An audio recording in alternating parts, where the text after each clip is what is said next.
rao let hi ram a elisanun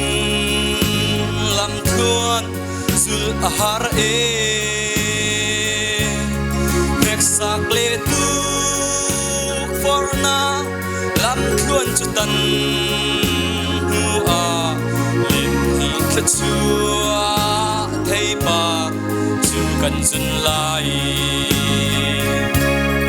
zum tu cha mi poi hi ta har ko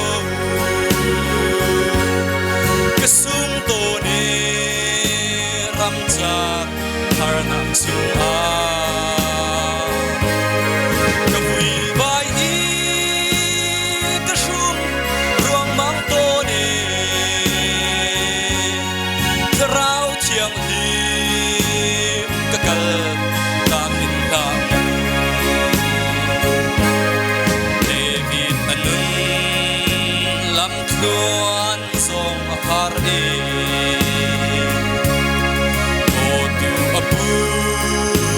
sol ku hi na ti in tu pi le hom danga rol jam ti hal tuar du siang pasang tu dan sang tu a chau e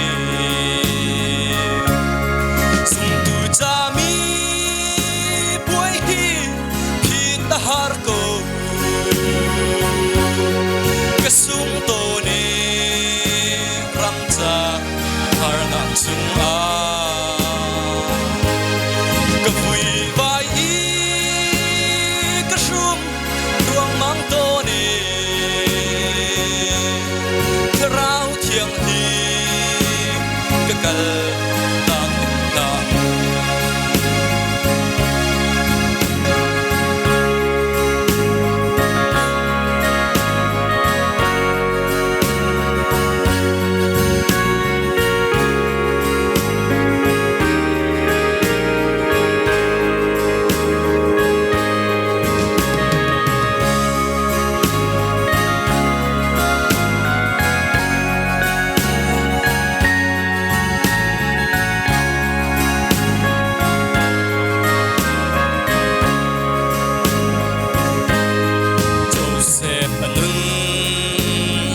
Luan song har e to tu ba u len now ni an suar e sual ki bu in ning sa thang chiat pun ki tuar hu ni pun chom tu kha chua len hi a chau cha mi puai hi phi ta har ko ke sum to ne ram cha har na chung a ka vui vai i ka shum ruang mang to ne rao chiang hi ka kal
mùi bà đến xúc phẳng cho ngọc xe